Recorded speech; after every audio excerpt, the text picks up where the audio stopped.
Shalom saudaraku, salam damai sejahtera dalam kasih Kristus. Berjumpa lagi dengan saya, Didi Juli. Kita akan belajar berapologetika bersama-sama di channel ini. Ustadz Ipung kini sudah ketularan dengan sahabatnya ya, Ustadz Kainama. Jadi sekarang kesukaannya adalah membahas Alkitab. Jadi dia sudah beralih profesi rupanya ya, berdagang ayat-ayat Alkitab. Ini lucu nih orang-orang seperti ini ya.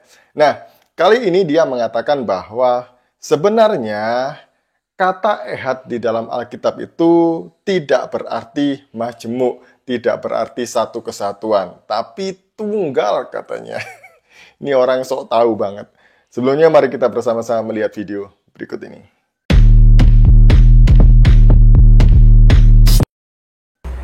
Berikut ini adalah ayat-ayat yang tidak pernah dibacakan di gereja dan tidak berani dibacakan di gereja. Kalau dibacakan di gereja, buyar jemaatnya. Yesus ditanya, Yesus, wahai Yesus, hukum terutama itu apa? Itu apa? Itu paling utama, itu paling utama. Hukum paling tinggi, hukum yang paling menjadi dasar buat kehidupan. Bagaimana Yesus tentang hukum terutama itu? Kata Yesus, hukum terutama itu ialah Shema Yisrael Adonai Elohenu Adonai Echad. Itu bahasa Hebrew-nya. Kata Yesus, dengarkanlah hai orang Israel, Tuhan Allah itu, Tuhan Allah kita itu, Tuhan itu Esa, Echad. Yesus tidak pernah bilang di Alkitab, wahai dengarkanlah hai orang Israel, Tuhan kalian itu adalah aku. Tidak pernah. Yesus selalu menyatakan, Tuhan Allah kita itu Tuhan yang Echad, Tuhan satu. Qul huwallahu ahad. Bahasa Hebrew-nya itu Echad, ya. Artinya itu esa, satu. Bukan satu kesatuan. Nah, ada lagi sudah. Yesus bilang sendiri, engkau ya Allah, engkau satu-satunya Tuhan. Di mana-mana Yesus selalu berkata begitu. Saya mau kasih tahu nih pada Ustadz Ipung ya.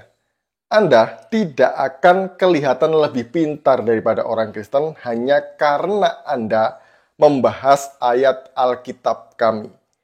Anda tidak akan kelihatan lebih terhormat hanya dengan cara merendahkan kitab suci kami.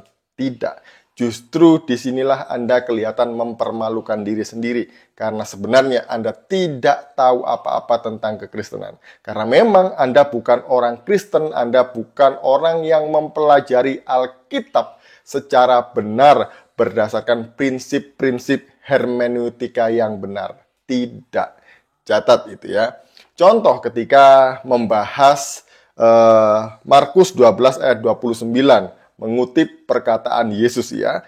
Hukum yang terutama ialah dengarlah hai orang Israel, Tuhan Allah kita, Tuhan itu Esa.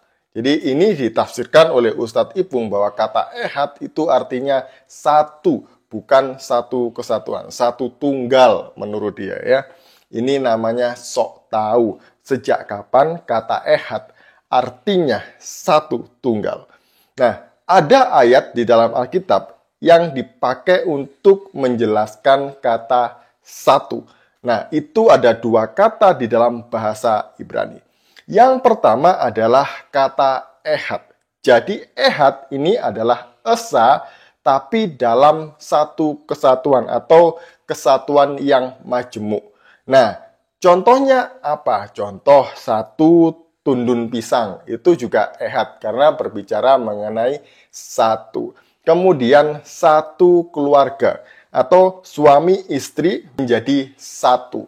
Contohnya adalah di dalam Kejadian pasal 2 ayat yang ke-23 sampai 25. Lalu berkatalah manusia itu, inilah dia, tulang dari tulangku dan daging dari dagingku. Ia akan dinamai perempuan sebab ia diambil dari laki-laki. Sebab itu seorang laki-laki akan meninggalkan ayahnya dan ibunya dan bersatu dengan istrinya sehingga keduanya menjadi satu daging. Mereka keduanya telanjang, manusia dan istrinya itu, tetapi mereka tidak merasa malu. Kata satu di dalam ayat yang ke-24 itu memakai kata ehad. Jadi laki-laki dan perempuan ketika mereka menikah itu menjadi satu. Kemudian mereka memiliki anak itu juga satu keluarga. Jadi namanya ehad dalam bahasa Ibraninya. Nah, jadi ehad ini adalah satu kesatuan.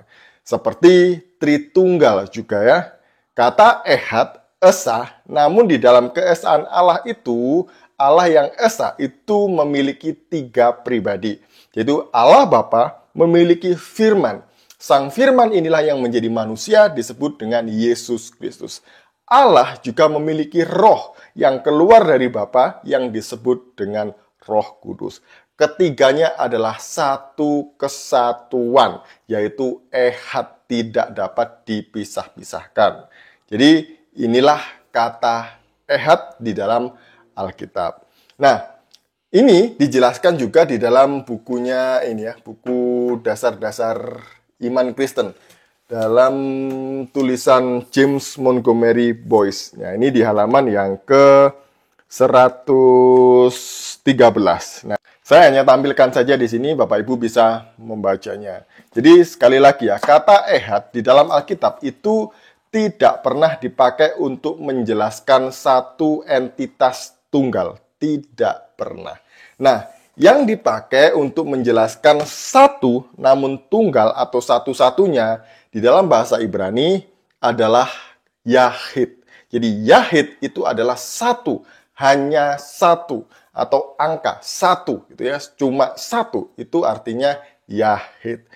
Kata ini dipakai ketika Tuhan menyuruh Abraham untuk mengorbankan Ishak, yaitu anakmu yang tunggal, yaitu Ishak. Jadi tunggal itu kan hanya satu atau satu-satunya.